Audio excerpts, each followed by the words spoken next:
সেদিনও আকাশে এইরকম একটা বিদ্যুতের শিখা দেখা গিয়েছিল, আর কাছেই কোথাও সশব্দে একটা বজ্রপাত হলো।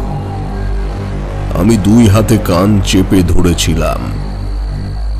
পৃথিবী জুড়ে যেন অন্ধকার নেমেছে, অসময়ে দিনের আলো নিভে গেছে।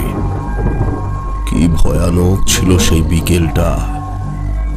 চালা ঘরে বসেছিলাম, চোখে পড়ল একটু দূরেই একটা নারকেল গাছের মাথায় আগুন জ্বলছে। বুঝলাম ওখানেই বজ্রপাত হয়েছে। আবার আকাশে বিদ্যুতের চমক, সঙ্গে মেঘের ডাক, শুরু হলো প্রবল বর্ষণ। মনে হচ্ছে পৃথিবীতে যেন প্রলয় নেমেছে। চালাঘরের মাথায় খড়ের ছাউনি, দুদিকে কতগুলো বাঁশ ঠেকো দিয়ে চালাটা দাঁড় করানো রয়েছে। প্রবল বেগে জলের ছাট আসছিল, কিন্তু এখন এই বৃষ্টির মধ্যে যাবই বা কোথায়? তাই ভিজে গেলেও ওখানেই দাঁড়িয়েছিলাম। চারিদিকে কোনো জনমানুষ নেই, আর থাকবেই বা কি করে? সেটা তো শ্মশান। শ্মশান? আচ্ছা ঠাকুরমশাই, আপনি বলুন তো ঠিক কতগুলো শ্মশানে আপনি ঘুরেছিলেন? আজ রোববারের বিকেল আমি আর কিশোরী যথারীতি এসে পড়েছি মঠ লেনে তারানাথ তান্ত্রিকের বাড়ি। তারানাথের বাড়িতে আসার সাথে বৃষ্টির যোগাযোগ আছে। আমরা তারানাথের বাড়িতে এলেই সেদিন কেন যেন বৃষ্টি এসে যায়। রোজ বৃষ্টি আসে তা বলছি না, কিন্তু বেশিরভাগ দিনই আমরাও আসি আর বৃষ্টিও নামে। যেমন আজ গরমের একটা বিকেল, কিন্তু আমরা তারানাথের বাড়ি আসার সাথে সাথে কোথা থেকে যেন মেঘ এসে গেল, আর কাল বৈশাখী ঝড় শুরু হলো। সঙ্গে ঘন ঘন বিদ্যুতের চমক। একটা জানলা খোলা ছিল, সেখান দিয়েই একটা বিদ্যুতের চমক যেন ঘরের ভেতরে ঢুকে পড়ল। তারানাথ উঠে জানলা বন্ধ করে এসে আমাদের বলতে শুরু করলো একটা বৃষ্টির বিকেলের গল্প। কিন্তু সেটা তো যে সে জায়গা নয়, শ্মশানের মতো নির্জন জায়গায় প্রবল বেগে বৃষ্টি এলে কি ধরনের পরিবেশ সৃষ্টি হয় তা ভাবলেই গা শিরশির করে। কিশোরীর কথার জবাব না দিয়ে তারানাথ ধীরে সুস্থে 500 সিগারেটের প্যাকেট থেকে একটা সিগারেট বার করে ধরালো। আমি বললাম, আচ্ছা কিশোরী, তোমার তা জেনে কি দরকার বলো দেখি? ঠাকুরমশাই তার জীবনের অভিজ্ঞতা থেকে গল্প বলেন। তিনি কি গুনে গুনে রেখেছেন কতগুলো শ্মশানে তিনি গেছেন? না তা নয়, মানে গুরুর সন্ধানে ঠাকুরমশাই তো অনেক জায়গায় ঘুরেছেন, তার মধ্যে বেশিরভাগ শ্মশানই বোধহয় তিনি ঘুরেছেন। এক হিসেবে কিশোরী ঠিক বলেছে। কম শ্মশানে তো ঘুরিনি, তবে সব জায়গায় যে বিশেষ অভিজ্ঞতা হয়েছে তা নয়। শ্মশানে রাত কাটিয়ে পরের দিন আবার ফিরে গেছি নিজের পথে, এমনও হয়েছে। তবে মাতু পাগলির সাথে শ্মশানে যে অভিজ্ঞতা হয়েছিল সেই অভিজ্ঞতা আর কোনো শ্মশানে হয়নি। সে গল্প তো তোমাদের বলেছি। হ্যাঁ হ্যাঁ, সেই গল্প তো আমরা শুনেছি, কিন্তু তারপরে শ্মশানের তেমন কোনো গল্প আর আমরা শুনিনি। কিন্তু তোমাদের কথায় মনে পড়ছে, কাশী থেকে কেদারনাথের পথে আমি হরিদ্বারের গঙ্গার ধারে একটা শ্মশানে একবার কিছুদিন কাটিয়েছিলাম। সেইখানে আমার যে অভিজ্ঞতা হয়েছিল সে ছিল বড় ভয়ানক অভিজ্ঞতা। বলা যায় মৃত্যুর মুখ থেকে ফিরে এসেছিলাম। তাহলে সেই গল্পটাই বলুন না ঠাকুরমশাই, তবে শ্মশানের গল্প। এখনই বৃষ্টির বিকেল, ভয় লাগবে না তো ঠাকুরমশাই? তারানাথ কিশোরীর কথার জবাব না দিয়ে গম্ভীর স্বরে আবার শুরু করলেন। সেবার আমার গন্তব্য ছিল কেদারনাথ। অনেক জায়গায় ঘুরতে ঘুরতে কানে আসতো হিমালয়ের সাধুদের কথা। কেদারনাথ, বদ্রীনাথ এইসব জায়গায় পাহাড়ের কোলে নির্জন জায়গায় নাকি সিদ্ধ পুরুষরা সাধনা করেন। ওই ঠান্ডার জায়গায় কেবলমাত্র একটা কৌপিন পরে ফলমূল খেয়ে তারা সাধনা করেই চলেছেন বছরের পর বছর।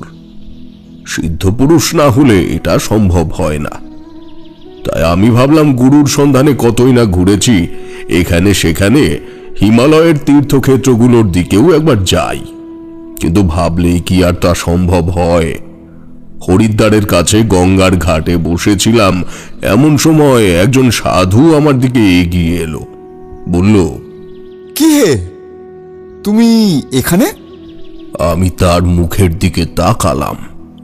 চেনা লোক বলে তো মনে হলো না। আমি মুখের দিকে চেয়ে আছি দেখে সে বলল, চিনতে পারছো না তো?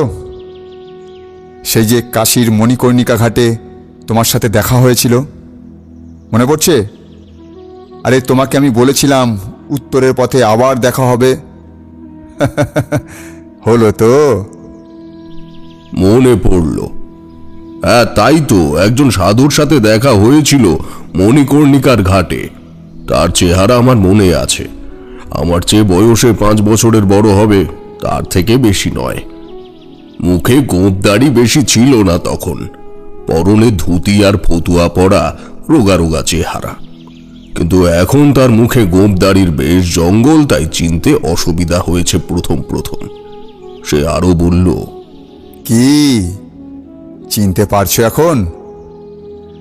তা এখানে বসে আছো যে, এখনো বুঝি গুরুর সন্ধান পাওনি? তার কথাটা আমার ভালো লাগলো না। তার কথায় কেমন যেন বিদ্রুপের সুর পেলাম। আমি গঙ্গার দিকে মুখ ফিরিয়ে বললুম, সঠিক গুরুর সন্ধান কি আর সহজে পাওয়া যায়? অনেক কষ্ট করতে হয় তাতে। তুমি বৃথায় ঘুরে মরছো। দেখো, হিমালয়ের কোলে কোলে অনেক সাধু সন্তের আস্তানা। তার মধ্যে যে কে তোমাকে সঠিক পথের সন্ধান দেবে তুমি বুঝবে কি করে? আমি একজনকে দেখেছি তোমারই মতন। সারা জীবন পথে ঘুরে ঘুরে শেষে সে পথেই প্রাণ ত্যাগ করলো। সিদ্ধি লাভ আর তার হয়ে উঠল না। তবে আমি একজন সাধুর খোঁজ জানি, তার অদ্ভুত ক্ষমতা। তুমি তাহলে তার কাছে যাচ্ছ না কেন? তুমি যাও। যেতে তো চাই, কিন্তু তার শিষ্য হতে গেলে অনেক পরীক্ষা দিতে হয়। সহজে তিনি কাউকে তার শিষ্য করেন না। পরীক্ষা দেওয়ার ভয়ে কেউ তার কাছেই যেতে চায় না। শুনে একটু আগ্রহ জাগলো। কি এমন পরীক্ষা দিতে হয় যে সবাই ভয় পায়? দেখাই যাক না, বললাম। ঠিক আছে, চলো দেখা যাক। আমার কথায় সে উৎসাহিত হয়ে উঠল, বলল, যাবে? চলো, আমি তোমাকে পথ দেখিয়ে নিয়ে যাচ্ছি। তবে তিনি আবার এক জায়গায় বেশি দিন থাকেন না। ঠিক আছে, চলো। যদি দেখি হরিদ্বারের আশ্রমে তিনি নেই, তাহলে বুঝতে হবে তিনি ঋষিকেশের গঙ্গার ধারে শ্মশানে চলে গেছেন। আবার কেদারনাথের পথেও চলে যেতে পারেন। তাহলে এভাবে ঘুরে কি কোনো লাভ হবে? যদি তার সন্ধানই না পাই, তাহলে শুধুই তো সময় নষ্ট হবে। কিন্তু তুমি তো কেদারনাথের পথেই যেতে চাইছিলে। মানে এইভাবে হয়তো কেদারনাথেও চলে যেতে পারি আমরা। সেখানে গেলে নিশ্চয়ই কারো না কারো দেখা পাবো। কথাটা আমার মনে ধরল। সত্যিই তো, কেদারনাথের পথে একা যাওয়া একটা অসম্ভব ব্যাপার। তীর্থযাত্রীরা সবসময় দল বেঁধে সেখানে যায়। আমার তীর্থযাত্রার উদ্দেশ্য ছিল না। আমি গুরুর সন্ধানে সেখানে যেতে চাইছিলাম। আর একটা গোপন আশা বা ইচ্ছে আমার মনের কোণে লুকিয়ে ছিল। আমার এক ছোট ঠাকুরদা অল্প বয়সে বাড়ি ছেড়ে সন্ন্যাসী হয়ে গিয়েছিলেন। তার কথা তো তোমরা সকলেই জানো। সেই কথা তো বলেছি তোমাদের। আমি যখনই কোনো সাধু সন্তদের ডেরায় যেতাম, বা বিশেষ করে হিমালয়ের দিকে যখন গিয়েছি, তখনই আমার ছোট ঠাকুরদার কথা মনে হতো। ভাবতাম যদি তাঁর সাথে দেখা হয়ে যায় কোনোভাবে। জানি না তিনি আমাকে চিনতে পারবেন কিনা, অথবা আমি তাকে চিনতে পারবো কিনা। যদিও চিনতে পারার সম্ভাবনা খুবই কম, তবুও কেন যেন খুব মনে হতো এইভাবেই হয়তো কোনোদিন ছোট ঠাকুরদার সাথে দেখা হয়ে যাবে।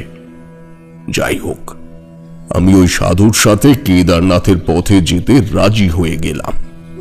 বললাম, ঠিক আছে, চলো। তবে তোমাকে বলে রাখছি, আমার যদি সেখানে থাকতে ভালো না লাগে, তাহলে কিন্তু আমি ফিরে যাব। বেশ বেশ, কেউ তোমাকে জোর করবে না। সেখানে থাকতে তোমার পছন্দ না হলে তুমি চলে যাবে তোমার পথে, যেদিকে তোমার মন চায়। আমরা সেদিন রাতে একটা সাধুদের আখড়ায় রাত কাটালাম। পরের দিন ঝোলার মধ্যে কিছু শুকনো খাবার বেঁধে নিয়ে পাহাড়ের পথে রওনা দিলুম। তবে সে যাত্রায় আর কেদারনাথ যাওয়া হয়নি। সেটা তোমাদের আগে ভাগেই বলে রাখলাম। কেন কেন যাওয়া হলো না কেন? কিশোরী, সেটাই তো গল্প। তুমি বড্ড অধৈর্য। শোনো না ঠাকুরমশাই কি বলছেন। এখনো বাইরে জোরেই বৃষ্টি পড়ছে। জানলার একটা পাট হাওয়ায় খুলে গিয়েছিল। সেখান দিয়ে দেখা যাচ্ছিল এখনো মাঝে মাঝেই বিদ্যুৎ চমকাচ্ছে। আমি বললাম, এখনো ভালোই বৃষ্টি পড়ছে ঠাকুরমশাই, বিদ্যুৎও চমকাচ্ছে। আপনি গল্পের শুরুতেই এই রকম বিদ্যুৎ চমকানোর কথাই বলেছিলেন, তাই না? হ্যাঁ, সেই কথাই তো বলছি।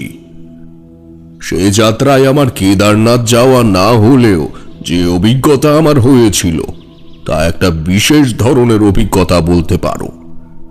আমি তো সেই সাধুর সাথে পাহাড়ের পথে হাঁটতে শুরু করলাম। প্রায় সারাদিন ধরে হাঁটা, গঙ্গার ধার ধরেই আমরা যাচ্ছি। যেতে যেতে একদল তীর্থযাত্রীর সাথে দেখা। তার মধ্যে আমার কয়েকজনকে চেনাও লাগলো। বিশেষ করে আমাদের গাঁয়ের মেয়ে চিন্ময়ী। সে এগিয়ে এসে আমায় বললে, দাদা তুমি আমাকে চিনতে পারছো? অবশ্য চিনবেই বা কি করে, সব তো খুইয়ে বসে আছি। আমার শ্বশুর বাড়ির লোকেদের সাথে তীর্থে যাচ্ছি। আমার বাবার বাড়ির থেকেও কয়েকজন এসেছে। তুমি তো চেনো ওদেরকে। চিন্ময়ীর বিয়ে হয়ে গিয়েছে জানতাম। আমাদের গ্রামে তার বাবা একজন অবস্থাপন্ন লোক, কিন্তু সে যে বিধবা হয়েছে তা জানতুম না। বললাম, আরে হ্যাঁ হ্যাঁ, তোমাকে চিনতে পারবো না কেন? তোমার বিয়েতে গিয়েছিলাম। কিন্তু সত্যি কথা বলতে তোমার এই অবস্থা দেখে খুবই খারাপ লাগছে। তীর্থ ভ্রমণে বেরিয়েছো, ভালো করেছো। আর আমার কথা তো জানো নিশ্চয়ই, পথে পথে ঘুরে বেড়াই। শুনেছি তোমার কথা, তুমি নাকি সাধু হয়ে গেছো। তোমার সাথে দেখা হয়ে আমার খুব ভালো লাগলো। এখন যাই। হ্যাঁ, আমার দলের লোকেরা আবার এগিয়ে যাচ্ছে। সে চলে গেল। আমার সঙ্গীর দিকে তাকিয়ে দেখি সে কেমন ভাবে যেন তাকিয়ে আছে চিন্ময়ীর দিকে। দুপুরের পর আমরা একটা আশ্রমে এসে পৌঁছলাম। সেখানে শুনলাম এই আশ্রমের প্রধান সাধু যিনি, তিনি আরো নির্জনে সাধনা করতে চলে গেছেন। যাই হোক, আমরা সেখানে রাতটা কাটিয়ে পরের দিন আবার যাত্রা শুরু করি। ঋষিকেশ যাবার পথে গঙ্গার ধারে অনেক আশ্রম আছে। এইসব আশ্রমে অনেক সাধুও থাকে। তাদের মধ্যে একজনকে খুঁজে পাওয়া মুশকিল। সেই দিনটাও চলে গেল। পথ ক্রমশ খুবই দুর্গম হচ্ছে। পাথরের ওপর দিয়ে হাঁটা আমাদের মতো মানুষের পক্ষে বেশ কঠিন কাজ। পাহাড়ের ধারে একটা ছোট গ্রামে রাতটা কাটিয়ে দিলাম। সেই গ্রামের মুখিয়ার থেকে শুনলাম তাদের গ্রাম থেকে একটু দূরে গঙ্গার ধারে শ্মশান ঘাটে একজন সাধু এসেছেন। তার গ্রাম থেকে রোজ তাকে কিছু ফল আর দুধ দিয়ে আসা হয়। সাধু বাবা কোনো কথা বলেন না, কেবলমাত্র মাঝে মাঝে তাকে দেখা যায় খরস্রোতা গঙ্গার জলে দাঁড়িয়ে সূর্যের স্তব করছেন। আমরা ঠিক বুঝতে পারলাম না আমরা যে সাধু বাবাকে খুঁজছি তিনি ওই সাধু বাবা কিনা। পরের দিন সকালে আমরা গঙ্গার ধারে গেলুম। বেশ ঠান্ডা। আমরা দুজনেই কম্বল গায়ে দিয়েছিলাম, কিন্তু আশ্চর্য হয়ে দেখলাম এক সাধু বাবা সম্পূর্ণ খালি গায়ে, কেবলমাত্র একটা কৌপিন পরে গঙ্গার জলে দাঁড়িয়ে আছেন। গঙ্গার ওপরে দুটো পাহাড়ের মাঝখান দিয়ে লাল রঙের সূর্য উঁকি দিচ্ছে। সেই দিকে মুখ করে তিনি কিছু মন্ত্র উচ্চারণ করছেন। দূরের পাহাড়গুলোর মাথায় এখনো কুয়াশা মাখানো। গঙ্গার ওপর থেকে হিমেল হাওয়া বয়ে আসছে। ঠান্ডায় আমাদের হাড় কনকন করছে যেন। এর মধ্যে উনি কি করে এই রকম ভাবে রয়েছেন, এটা একটা আশ্চর্য ব্যাপার বটে। আমি শুনেছিলাম যে সিদ্ধ পুরুষেরা সাধনার উচ্চ মার্গে পৌঁছায় তাদের সবকিছু সহ্য করবার ক্ষমতা জন্মায়। উনিও হয়তো সেই রকম ক্ষমতা সম্পন্ন যোগী পুরুষ। নজরে পড়ল একটা ছোট মন্দির রয়েছে সেখানে, আর রয়েছে একটা পাথরের তৈরি ঘর। সাধু বাবা বোধহয় সেখানেই থাকেন। সাধু বাবা গঙ্গার ধার থেকে ধীরে ধীরে উঠে এলেন, কিন্তু তিনি আমাদের লক্ষ্য করলেন না। আমার সঙ্গের সাধু হাতের ইঙ্গিতে দেখালো সে যার কথা বলছিল ইনিই তিনি, কিন্তু আমার মনে হলো ইনি কি আমাদের এখানে থাকতে দেবেন। সাধু বাবা মন্দিরের ভেতরে ঢুকে গেলেন, তারপরে আবার বেরিয়ে এসে ধ্যানে বসলেন। আমরা গিয়ে তার কাছে বসলাম। তিনি চোখ বন্ধ করেই থাকলেন। আমার সঙ্গী বেশ একটু চেঁচিয়েই বলল, প্রণাম বাবাজি। বাবাজি কোনো কথা বললেন না, তাও আমরা বসে রইলাম। অনেকক্ষণ পরে তিনি চোখ খুললেন, তার পাশে লোটায় জল ছিল। জল খেয়ে তিনি আমাদের দিকে তাকালেন। আমার দিকে তাকিয়ে তিনি বেশ কিছুক্ষণ চোখের পলক ফেললেন না। তিনি যেন চোখের দৃষ্টি দিয়ে আমার ভেতরটা পড়ে ফেলছেন। খুব অন্তর্ভেদী দৃষ্টি তার। বেশ কিছুক্ষণ পর তিনি হিন্দিতে যা বললেন তার বাংলা তর্জমা করলে দাঁড়ায় এই রকম। क्या बात बेटा, এখানে কি করতে এসেছিস তুই? গুরু খুঁজতে? কিন্তু তুই তো গৃহী মানুষ, সাধনা তো তোর জন্য নয়। কি বলছেন বাবা? আমি গুরুর সন্ধানে কোথায় না গেছি, আর আপনি বলছেন আমি গৃহী? ওরে, গৃহেই তো তোকে ফিরে যেতে হবে রে। সাধনার পথ সোজা নয়, এই সাধনায় টিকে থাকা খুব মুশকিল। আমি পারবো বাবা, আপনি যা বলবেন তাই আমি করব। আপনি বলুন কি করতে হবে। বাবাজির মুখে একটা অদ্ভুত হাসি। তিনি আমার দিকের থেকে চোখ সরিয়ে আমার সঙ্গী ছোট সাধুর দিকে তাকিয়ে বললেন, একে সঙ্গে এনেছিস কেন? এ একটা ধূর্ত লোক, তারা একে অনেক দিন ধরে আমার পিছনে ঘুরছে। কেন ঘুরছে আমি সবই জানি। তাড়িয়ে দে একে, নয়তো তুইও চলে যা। এই কথা বলে বাবাজি চোখ বুজে ফেললেন। আমি দেখলাম এ তো মহাবিপদ। সত্যি আমার সঙ্গী যে সাধু, তার চোখ দুটো ধূর্ততায় ভরা। এ কেন আমার সঙ্গে ঘুরছে? এর কি মতলব আমি কিছুই জানি না, তবে বাবাজি একে যখন চলে যেতে বলছে নিশ্চয়ই তার পেছনে কোনো কারণ আছে। আমি কি করব একটু ভাবনায় পড়লাম। আমার সমস্যার সমাধান করে দিল আমার সঙ্গী নিজেই। সে আমাকে বলল, ঠিক আছে বাবাজি, আমি চলে যাচ্ছি। শোনো, তবে তোমার সাথে আমি পরে দেখা করে নেব, কেমন? এখন আসি। এই লোকটা আমার সঙ্গ ছাড়তে চাইছে না কেন বুঝতে পারছিলাম না তখন। পরে অবশ্য সবই বুঝেছি। যাই হোক, কত ঠান্ডার মধ্যে আমার তখন রক্ত গরম হয়ে উঠেছে। মনে হচ্ছে সাধনার সঠিক পথ আমি পেয়েছি। আমি বললাম, ঠিক আছে যাও, পরে দেখা হবে। সে চলে গেলে আমি বসে থাকলাম বাবাজির সামনে, কিন্তু বাবাজি আর কিছু বলেন না। প্রায় দুপুর গড়িয়ে গেল। আমারও বসে বসে আর ভালো লাগছিল না, উঠি উঠি করছি। এমন সময় বাবাজি চোখ খুলে বললেন, কিরে, না খেয়ে দে আমার সামনে বসে আছিস কেন? না খেয়ে তপস্যা করবি নাকি? যা, ওই পাথরের ঘরে যা কিছু আছে রান্না করে ফেল, যা। আপনি আমার হাতের রান্না খাবেন বাবাজি? আমি তো এতক্ষণ চুপ করে বসেছিলাম, ভাবছিলাম আপনি আমাকে শিষ্য হিসেবে গ্রহণ করবেন কিনা।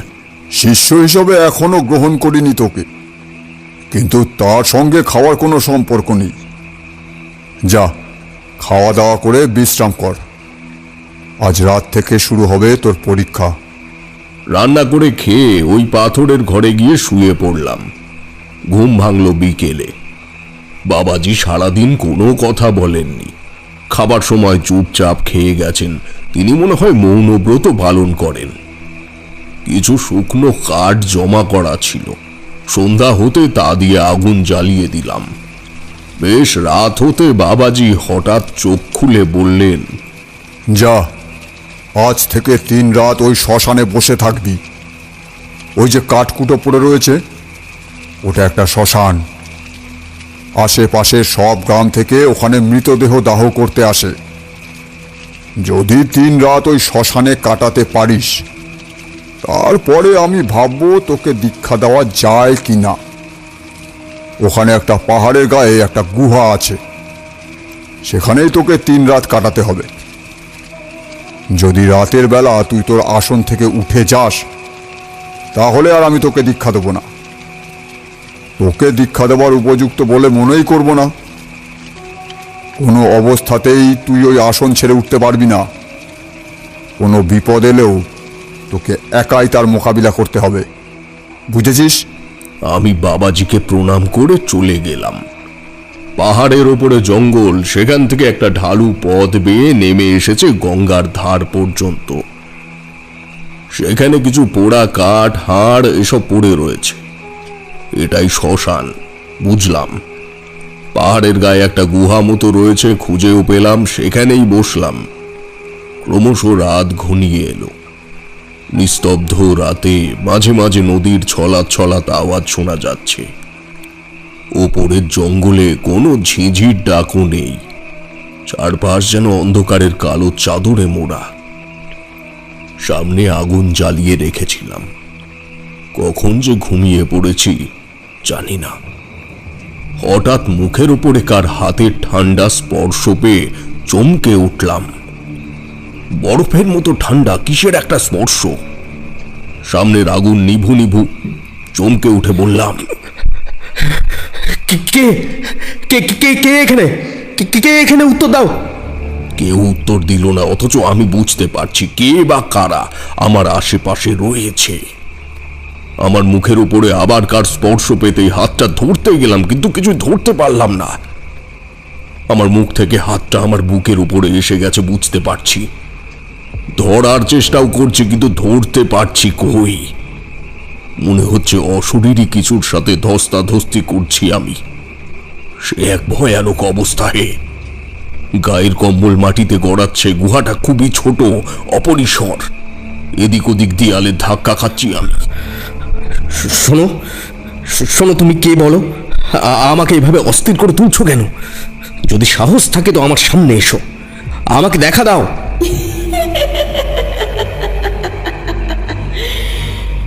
আমাকে দেখবে কি করে?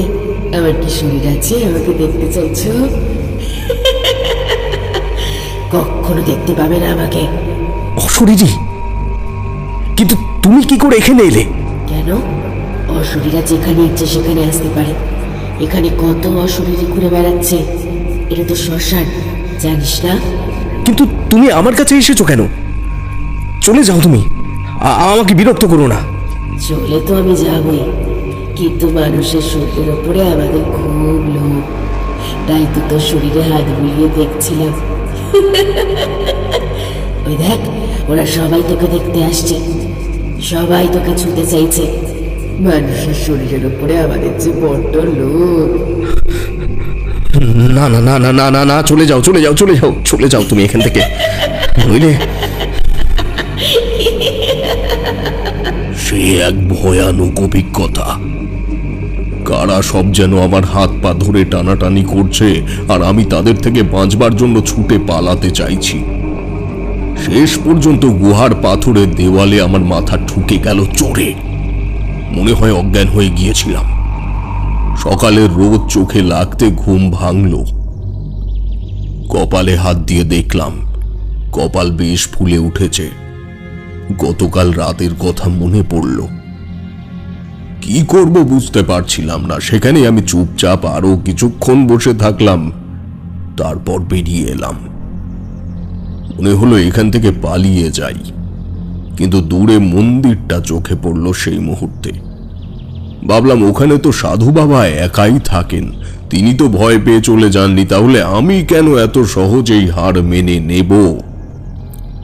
আমি সবই জানি, আমাদের দেখার বাইরেও একটা অমানুষী বিশ্ব আছে। তবুও তাদের সামনাসামনি এলে মনে যেন কেমন আতঙ্কের সৃষ্টি হয়। যাই হোক, সাধু বাবার কাছে গিয়ে প্রণাম করলাম। তিনি চোখ খুলে আমার দিকে চেয়ে রইলেন কিছুক্ষণ, মুখে একটা অদ্ভুত হাসি। আমার মনে হলো এসবই মায়ার খেলা। নয়তো সাধু বাবা তো আমার পরীক্ষা নিচ্ছেন। যাই হোক, সাধু বাবা আর কিছু বললেন না। আমিও গঙ্গার ধারে গিয়ে বসে থাকলাম অনেকক্ষণ। তারপরে আমার সারাদিনের কাজ সম্পন্ন করলাম। ধীরে ধীরে আবার রাত নেমে এলো। রাতের কথা ভাবতেই আমার আতঙ্ক হচ্ছিল। আজকে আবার কি অভিজ্ঞতা হয় কে জানে। গুহার ভেতরে ঢুকে বসলাম। আজকে আগেই বেশি করে আগুন জ্বালিয়ে দিয়েছি। আগুনের তাপে ভেতরে তেমন ঠান্ডা লাগছিল না, আর আগুনের আলোয় খুব একটা অন্ধকার মনে হচ্ছিল না সেই মুহূর্তে। গুহার পাথরের মেঝেতে খড় দিয়ে বিছানা করে নিয়েছিলুম। আজ ঠিক করেছিলুম ঘুমিয়ে কাটিয়ে দেব রাতটা। ঘুমিয়ে পড়লে তো আর কোনো কিছু দেখতে বা অনুভব করতে হবে না। কিন্তু তখনও বুঝিনি যে সেই রাতের অভিজ্ঞতা আরো ভয়ঙ্কর হবে। অনেক কাঠকুটো জড়ো করে রেখেছিলাম, আগুনটা জোরে করে দিয়ে শুয়েও পড়েছিলাম। প্রথমে ঘুম আসছিল না। নানা রকম উদ্ঘট চিন্তা মাথার মধ্যে আসছিল। কেবল এপাশ ওপাশ করছি। এই করতে করতেই চোখ বুজে এসেছিল কখন। তারপর যখন ঘুম ভেঙে গেল, বেশ ঠান্ডা লাগছিল। আগুনটা নিভে গেছে নাকি দেখতে গিয়ে দেখলাম গুহার মুখে একটা অস্পষ্ট ছায়া। গুহার মুখটায় কে যেন একটা দাঁড়িয়ে আছে। আমার হাত পা ঠান্ডা হয়ে এলো ভয়ে। আগুনটা তখনও ধীরে ধীরে জ্বলছিল। সেই আলোতে দেখলাম একটা যেন মানুষের শরীর, কিন্তু তার হাত পা যেন গুলে গুলে পড়ছে। পাগুলো অদ্ভুত ছোট ছোট, হাঁটু অব্দি। হাতগুলো তাই। একটা যেন অসম্পূর্ণ মানুষের শরীর। মাথায় চুল নেই, মুখটার নিচের দিকটা নেই। কি বিভৎস ধরনের দেখতে। আমি চিৎকার করে উঠলাম, কে কে কে কে তুমি? তুমি তুমি কি আবার এসেছো? চলে যাও। আমি সহ্য করতে পারছি না, সহ্য করতে পারছি না। আমি চলে যাও তুমি। কিন্তু সে গেল না। পাথরের মতো সে দাঁড়িয়ে আছে, যেন একটা গলিত সব দেহ আমার সামনে এসে দাঁড়িয়েছে। আর কি বিচ্ছিরি গন্ধ, আমার বমি এসে যাচ্ছিল। হঠাৎ করে কি মনে হতে কিছু খড় নিয়ে আগুনের মধ্যে দিয়ে ফেলে দিলাম। আগুন দাও করে জ্বলে উঠতে সে বিভৎস মূর্তিটা উধাও হয়ে গেল। আমি একটা স্বস্তির নিঃশ্বাস ফেললাম। আগুন আরো বেশি করে কাঠকুটো ফেলে দিয়ে জোর করে দিলাম আগুনটা। আগুনের সামনে কোনো জন্তু জানোয়ার, এমনকি কোনো অশুভ শক্তি, অপদেবতা আসতে পারে না, আমি জানতাম। তাই শেষ রাতে একটু নিশ্চিন্ত মনে ঘুমিয়ে পড়লাম। পরদিন একটু নিশ্চিন্ত ছিলাম। আজ যদি কোনো উৎপাত হয় তাহলে আগুন জ্বাললে তাকে তাড়িয়ে দেওয়া যাবে, কিন্তু সেদিন যে বিপদটা অন্য দিক থেকে আসবে তা বুঝতে পারিনি। সেদিন সারাদিনই বেশ প্রফুল্ল মনে ছিলাম। তবে বাবাজি সারাদিন ধরে মন্দিরের সামনের চাতালে বসে ধ্যান করছিলেন। খাবার সময় একবার তিনি জেগেছিলেন, কিন্তু কোনো কথা বলেননি। মন্দিরে একটা শিবলিঙ্গ আর সিংহের উপরে বসা একটি দেবী মূর্তি ছিল। আমি জঙ্গল থেকে একটু ফুল নিয়ে এসে সেই দেবী মূর্তির সামনে ছড়িয়ে দিলাম। আর কিছু ফুল ঠাকুরের সামনে নিবেদন করে দিলাম। আজকের রাতটা কাটাতে পারলেই আমি পরীক্ষার একটা ধাপ উত্তীর্ণ হতে পারবো। তারপরে নিশ্চয় বাবাজি আমাকে তার শিষ্য করে নেবেন। এই সব কথা ভাবতে ভাবতে গুহায় ঢুকে গেলাম। খড় বিছিয়ে শুয়ে পড়লাম প্রতিদিনের মতো। আগুনটা আগেই জ্বালিয়ে দিয়েছিলাম। ঘুমিয়ে পড়েছিলাম, কিন্তু কালকের মতো ঘুম ভেঙে গেল আবার। খুব ঠান্ডা, আর শরীরে যেন সূচের মতো কি বিচ্ছে। গায়ের কম্বল ভিজে গেছে। প্রবল বেগে বৃষ্টি এসেছে। আগুন নিভে গেছে। গুহার মুখ দিয়ে জলের ছাট আসছে, ঘন ঘন বিদ্যুৎ চমকাচ্ছে। আমি ভিজে কম্বল গায়ে দিয়ে ঠক ঠক করে কাঁপছি। হঠাৎ একটা উজ্জ্বল আলো গঙ্গার ওপারে পাহাড়ের মাথায় দেখা গেল। জঙ্গলের উপরে বজ্রপাত হলো। আগুন জ্বলে উঠল গাছের মাথায়। চারিদিকে যেন এক অপার্থিব আলোয় ভরে গেল, কিন্তু সেই আলোয় একটা অংশ মিলিয়ে যেতে যেতে ধোঁয়ার কুণ্ডলি পাকিয়ে উঠল। সেই ধোঁয়ার কুণ্ডলী যেন তীব্র বেগে আমার দিকে এগিয়ে এলো।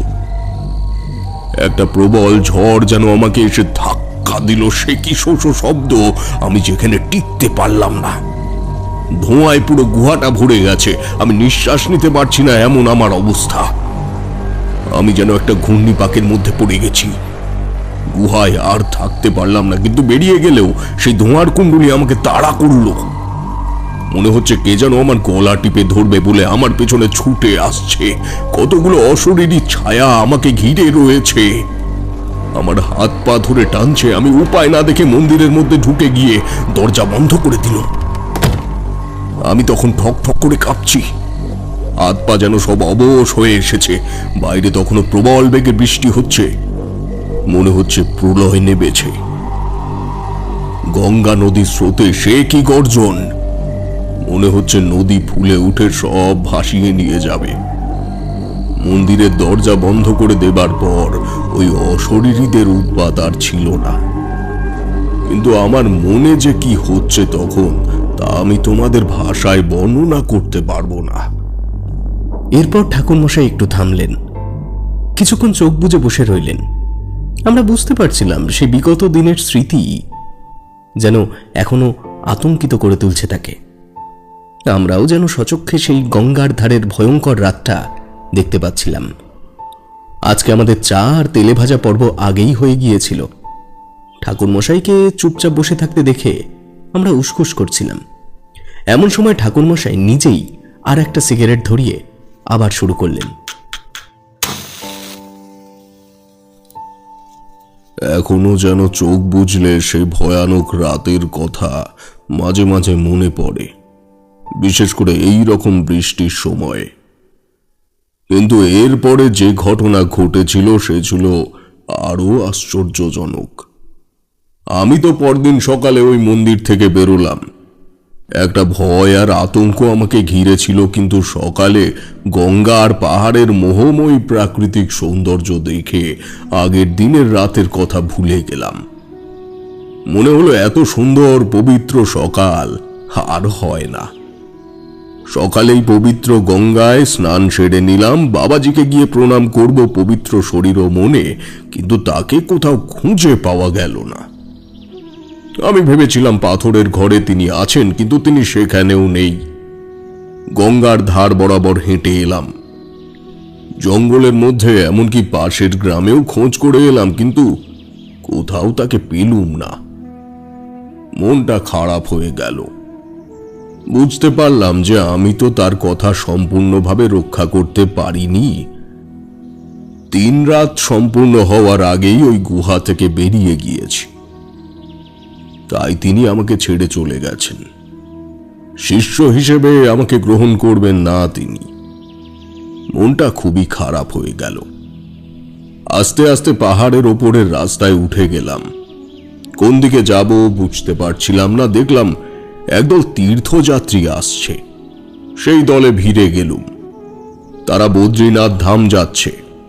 ঘণ্টাখানেক হাঁটার পর একটা পাহাড়ি চটিতে বিশ্রাম নেবার জন্য থামা হলো। সেখানে আমাকে দেখে এগিয়ে এলো সেই ছোট সাধু যার সাথে এতদূর পর্যন্ত আমি এসেছিলুম। আমাকে দেখে সে আশ্চর্য হলো না, এগিয়ে এসে বলল, ও তুমি এসে গেছো, ভালো হয়েছে। এই শোনো, তোমার সঙ্গে আমার অনেক কথা আছে, এদিকে এসো আমার সঙ্গে। পাহাড়ি চটি মানে তীর্থযাত্রার পথে তীর্থযাত্রীদের জন্য বিশ্রামের জায়গা।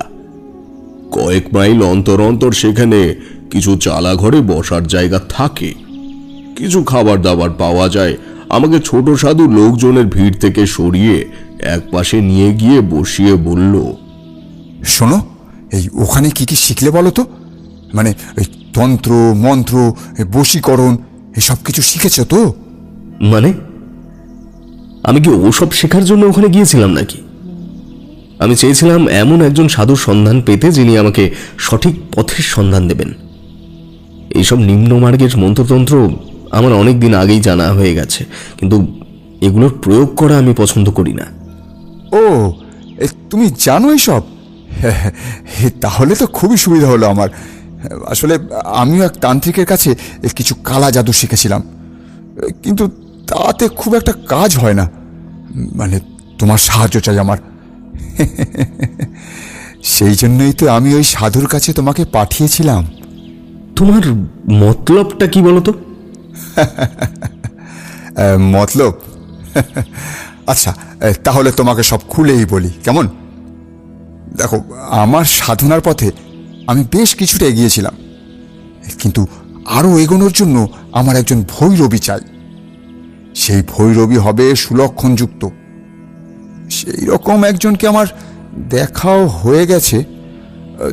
তুমিও চেনো তাকে। মানে কে সে? ওই যখন আমরা ঋষিকেশ থেকে যাত্রা শুরু করি, মনে আছে? আরে তখন তুমি একজন মেয়ের সাথে কথা বলছিলে। সে। আরে কি বলছো কি? ও আমার গ্রামের মেয়ে, অনেকদিন আগে থেকেই চিনি আমি ওকে। মাঝে আমি অনেকদিন গ্রাম ছাড়া ছিলাম। ওর বিয়ে হয়েছে জানতাম, তারপরে ও বিধবা হয়েছে সেসব কিছুই জানতাম না। এখানে ওকে দেখে একটু অবাকই হয়েছি। ওর শ্বশুরবাড়ির লোকজনের সঙ্গে তীর্থযাত্রায় বেরিয়েছে। ওকে তোমার ভৈরবী করবে, এটা ভাবলে কি করে তুমি? হ্যাঁ, ওকে আমিও চিনি অনেক দিন থেকেই। আরে ওর শ্বশুর বাড়ির গ্রামেই তো আমার আদি বাড়ি। সেখান থেকেই আমি ওকে চিনি। খুবই সুলক্ষণা মেয়ে। সংসার ধর্ম ওর জন্য নয়, আরে ভৈরবী হবার জন্যই যে ও জন্মেছে। আমার ওর কথা শুনে একটুও ভালো লাগলো না। চিন্ময়ীকে আমি আমার বোন হিসেবে মানি। ভৈরবী হবার কোনো লক্ষণ আমি ওর মধ্যে দেখিনি। বিধবা হবার পর যদি দান ধ্যান পুজো পাঠ নিয়ে সে থাকতে চায়, থাকুক না। তন্ত্রপথে দীক্ষা নেবার কোনো প্রয়োজনই নেই। আমার মতামতটা আমি ছোট সাধুকে জানালাম। সে বলল, আরে না না না, তুমি ভুল বুঝো না। ওর ইচ্ছা থাকলে তবেই ও এই পথে আসবে। কোনো জোর করার ব্যাপার নেই। হ্যাঁ, সেটা যেন মনে থাকে তোমার। ওর প্রতি একদম কুনজর দিও না তুমি। এই বলে আমি উঠে গেলাম সেখান থেকে। সেও আমার সাথে আর কোনো কথা বলল না। আমি ওর সঙ্গ ত্যাগ করার জন্য অন্য একটা দলের সঙ্গে ভিড়ে গেলাম। পরের দিন আবার হাঁটতে হাঁটতে একটা জায়গায় গিয়ে আমার চেনা জানা কিছু লোকের সাথে দেখা হলো। তারা এক জায়গায় ছড়িয়ে ছিটিয়ে বসে আছে। আমি একজনকে দেখে জিজ্ঞেস করলুম, কি হে, তোমরা এখনো এখানে বসে আছো? তোমাদের তো আরো এগিয়ে যাবার কথা। আর বলো নে, আমাদের দলের একজন অসুস্থ হয়ে পড়েছিল, তাই আগের ছুটিতে প্রায় সারাদিন কাটাতে হলো। তাই আর কদ্দূর যাব। ও, তাহলে তোমরা কখন রওনা দেবে? যে অসুস্থ হয়েছিল সে কি সুস্থ হয়েছে? রওনা যে দেব, কিন্তু আর এক বিপদ হয়েছে। আমাদের চিন্ময়ী দিদি বলে যে বিধবা মহিলাটি ছিল, তাকে কাল রাত থেকে দেখতে পাওয়া যাচ্ছে না। সে কি পথ হারিয়ে অন্য জায়গায় গেছে, নাকি অন্য কোনো দলের সাথে ভিড়ে গেল, বুঝতে পারছে না কেউ। তাই আমরা অপেক্ষা করতেছি, যদি সে চলে আসে। সে কি কথা? চিন্ময়ীকে পাওয়া যাচ্ছে না? সে একজন মহিলা, তারপরে তার বয়সই বা কত? সে অন্য দলের সাথে যাবে কেন? কি জানি কি হয়েছে। আমরা সবাই তো অনেক খোঁজাখুঁজি করেছি। চিন্ময়ী দিদি ওর শ্বশুর বাড়ির একজন লোকের সাথে কথা বলছিল, তার সাথে গেছে কিনা কে জানে। আমরা আর কিছুক্ষণ দেখবো, তারপর চলে যাব। কারোর জন্য বেশিক্ষণ অপেক্ষা করা যাবে না। আর যদি চিন্ময়ী দিদি অন্য দলের সাথে বদ্রীনাথ ধামে যায়, তাহলে সেখানেই দেখা হয়ে যাবে। তার কথা শুনে আমার ভালো লাগলো না মোটেই। দলের একজন মহিলাকে পাওয়া যাচ্ছে না, তার জন্য এরা অপেক্ষা করবে না? জানি পথ দুর্গম, বেশি দিন কেউ এই পথে থাকতে পারবে না, আর কারো খোঁজ খবর করাও এখানে অসম্ভব। কিন্তু পথ তো একটাই, এখান থেকে কেউ হারিয়ে যেতে পারে না।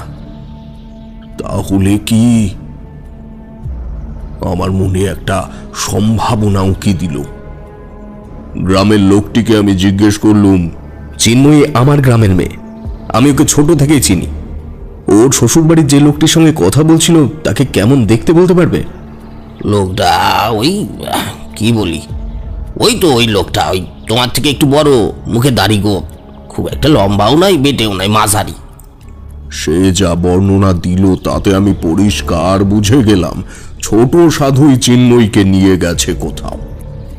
ওর দিকে যে তার কুনজর পড়েছে সেটা আমি জেনেছি, কিন্তু চিন্ময়ী ওর সাথে গেলই বা কেন? না, এরা কোনো খোঁজ খবর করছে না যখন আমাকেই খোঁজ নিতে হবে। আমাকে এখনই যেতে হবে ছোট সাধুর খোঁজে। এই পথেই সে কোথাও না কোথাও আছে। আমাকে এখনই যেতে হবে, না হলে সে চিন্ময়ীকে কোনো না কোনো ক্ষতি করে দিতে পারে। কিন্তু কোথায় খুঁজবো? আমার সাথে ছোট সাধুর গতকাল দেখা হয়েছিল। সে যদি চিন্ময়ীকে ভুলিয়ে ভালিয়ে নিয়ে যায় তার সাথে, তাহলে সে কোনো ভিড়ের মধ্যে যাবে না, নিশ্চয়ই কোনো নির্জন জায়গায় চিন্ময়ীকে সে নিয়ে যাবে। আমি যে দিক থেকে এসেছিলাম সেদিকেই আবার হাঁটতে শুরু করলাম। এই পথে অনেক তীর্থযাত্রীর ভিড়। আমি ভালো করে দেখতে দেখতে যাচ্ছিলাম যদি চিন্ময়ীকে দেখা যায়। প্রায় সারাদিন হেঁটে ফেললাম। সন্ধ্যার পর বিশ্রাম নেবার জন্য একটা ছোট পাহাড়ি গ্রামে একটু আস্তানা খুঁজছিলাম। একটা সরাইখানা দেখে এগিয়ে গেলাম সেদিকে। সেখানে একটা দোকান রয়েছে। সেখানেই হঠাৎ চোখ পড়ল ছোট সাধু কি যেন কিনছে। আমি তার দিকে এগিয়ে গেলাম। সেও মুখ ফিরিয়ে আমাকে দেখতে পেল, কিন্তু আমাকে দেখার সাথে সাথে তড়িঘড়ি করে সরে পড়ার চেষ্টা করছিল। আমি তাকে ডাকলাম, কি হে, এদিকে শোনো শোনো। সে যেন আমার কথা শুনতেই পায় না, এমন ভাবে প্রায় ছুটে পালাচ্ছিল। আমি ছুটে গিয়ে তার কাঁধ ধরে দাঁড় করালাম। বললাম, কি ব্যাপার হে, আমাকে দেখে পালাচ্ছ কেন? চিন্ময়ীর কোনো ক্ষতি করলে আমি কিন্তু তোমাকে ছেড়ে দেব না। বলো তাকে কোথায় লুকিয়ে রেখেছো, বলো। সে কি? আমি কি করে জানবো যে সে কোথায়? আমি কেন তাকে লুকিয়ে রাখবো? তুমি কালকেই আমাকে বলেছো তুমি ওকে ভৈরবী করতে চাও, তাকে ভুলিয়ে ভালিয়ে কোথায় নিয়ে গেছো। শিগগিরই বলো, আমি তাদের দলের থেকে খোঁজ পেয়েছি। চিন্ময়ীকে খুঁজে পাওয়া যাচ্ছে না, তুমি নিশ্চয়ই তাকে কোথাও নিয়ে গিয়েছো। একদম মিথ্যে কথা বলবে না, সত্যিটা প্রকাশ করো তাড়াতাড়ি। এই বলে আমি তার গলা টিপে ধরলাম। সে আমার হাত ছাড়াবার জন্য ধস্তাধস্তি শুরু করলো, কিন্তু আমি তাকে ছাড়লাম না। আমার গায়ে যুবক বয়সে বলা ভালো যার শক্তি ছিল, তোমরা দুজন মিলেও সে জোর একত্রিত করতে পারবে না। কথাটা বড় শোনালেও এই কথা কিন্তু সত্যি। শেষ পর্যন্ত সে না পেরে বলল, বলছি, তোমাকে সব কিছু বলছি।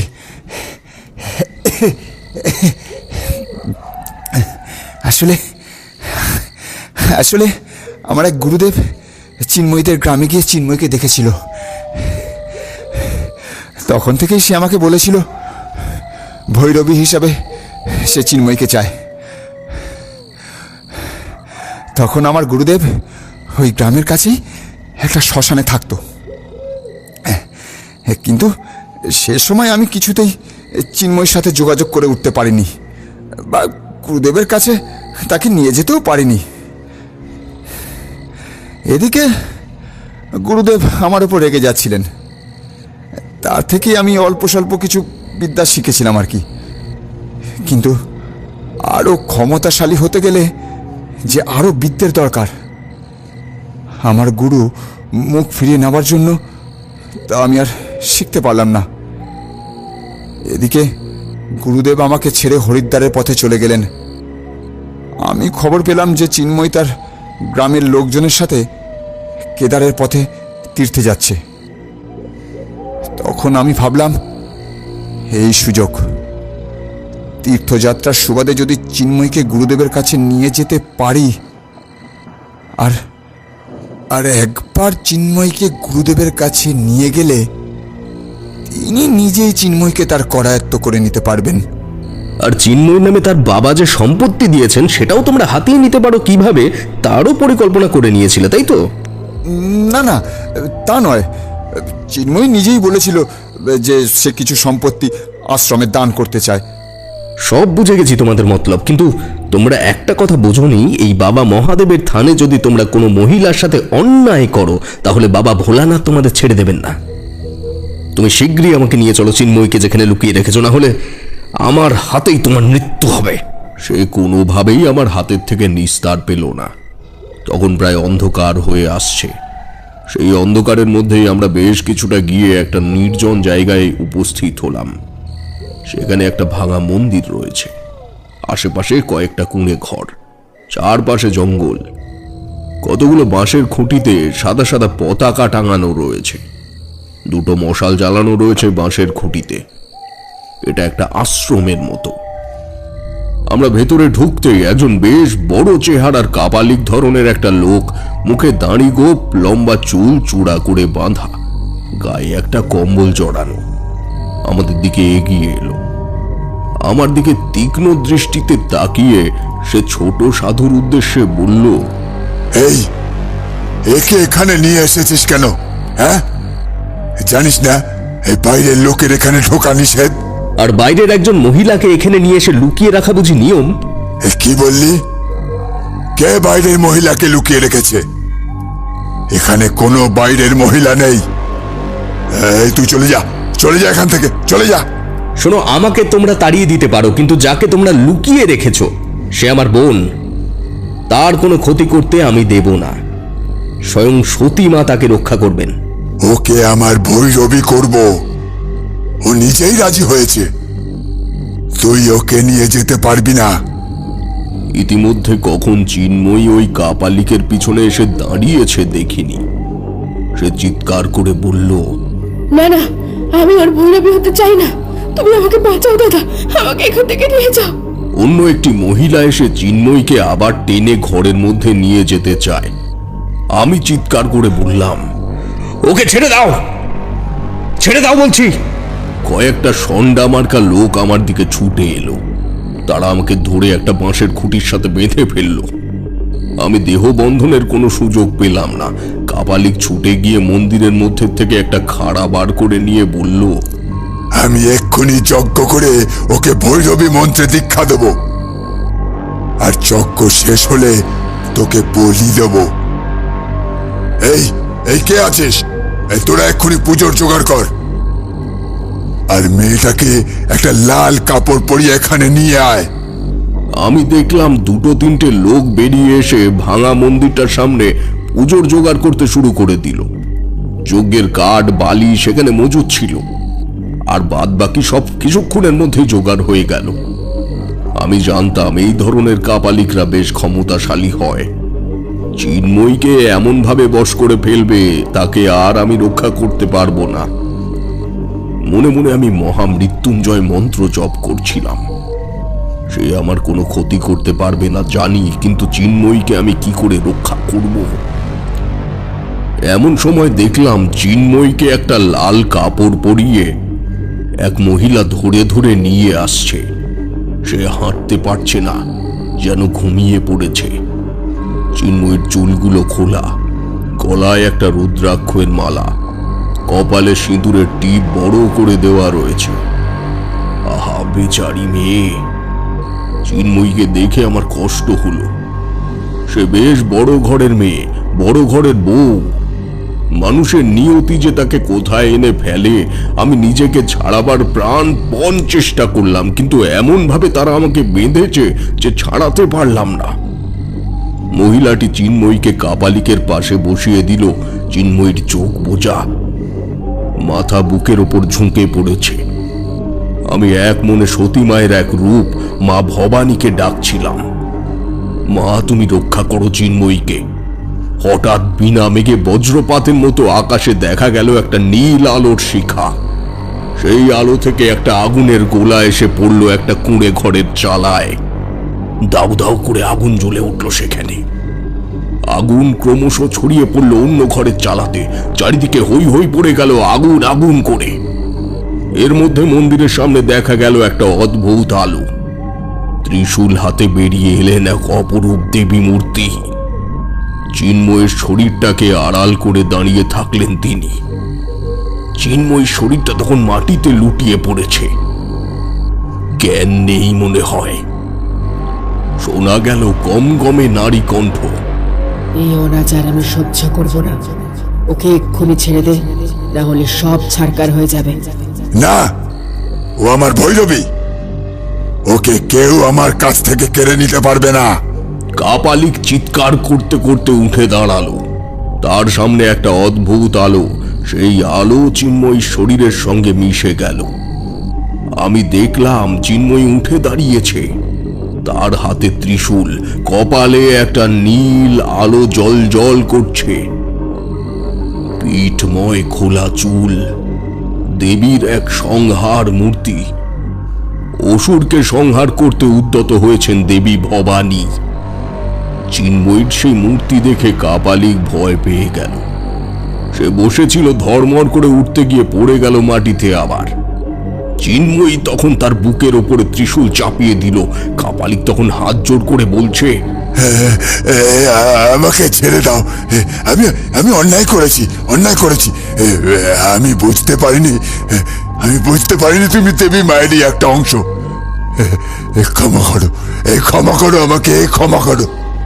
মনে রাখিস, কোনো মেয়ের প্রতি অত্যাচার হলে আমি আবার ফিরে আসব। চলে যা এখান থেকে। ওই গঙ্গার ধারে বসে আমার মন্ত্র জপ করবি কাল সকাল পর্যন্ত। আর সব কটা সতীপীঠ ঘুরে আমার কাছে ক্ষমা চাইবি, না হলে ওই গঙ্গায় ডুবে তোর মরণ হবে। পরের জন্মেও তুই মুক্তি পাবি না। সেই নীল আলোটা যেটা চিন্ময়ীর কপালের ওপরে জ্বলজ্বল করছিল, সেটা উঠে গিয়ে আকাশের একটা বিদ্যুৎ চমকের সাথে মিশে গেল। এদিকে ছোট সাধু ততক্ষণে আমার হাত খুলে দিয়েছে। আমি চিন্ময়ীর কাছে গিয়ে দেখলাম সে মাটিতে পড়ে রয়েছে। ইতিমধ্যে বড় বড় ফোঁটায় বৃষ্টি এসে গেল। আমি চিন্ময়ীকে 2 হাত দিয়ে তুলে নিয়ে মন্দিরের মধ্যে ঢুকে গেলাম। সেখানে একটা প্রদীপ জ্বলছিল দেবী ভবানীর সিংহ বাহিনী মূর্তির সামনে। বাইরে বৃষ্টির ফোঁটায় আগুন নিভে এসেছে। লোকজন এদিক ওদিক চলে গেছে। কাপালিক কেউ আর দেখতে পাচ্ছিলাম না। কিছুক্ষণ পরে চিন্ময়ীর জ্ঞান ফিরে এলো। সে ধর্মর করে উঠে বসে বললে, আমি আমি কোথায়? হে কি, আমাকে লাল কাপড় কে পরালো? কপালে কপালে এগুলো কি সিঁদুর? কি সর্বনাশ হলো দাদা আমার! আমি যে বিধবা। তোমার কিছু সর্বনাশ হয়নি বোন, তুমি রক্ষা পেয়ে গেছো। এই লাল কাপড় সিঁদুর তোমার অজ্ঞাতই তোমাকে পরানো হয়েছে, এতে তোমার কোনো দোষ নেই। চিন্ময়ী কাঁদছিল। সে বলল, আমি বুঝেছি সেই সাধু যে আমার গ্রামের লোক ছিল। সেই সাধু আর কাপালিক আমার পিছু নিয়েছিল আমার গ্রাম থেকে।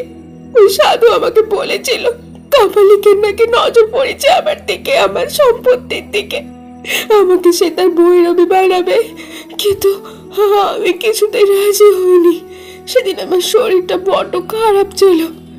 সে কি একটা খেতে দিল আমাকে, তারপরে আমার আর জ্ঞান ছিল না।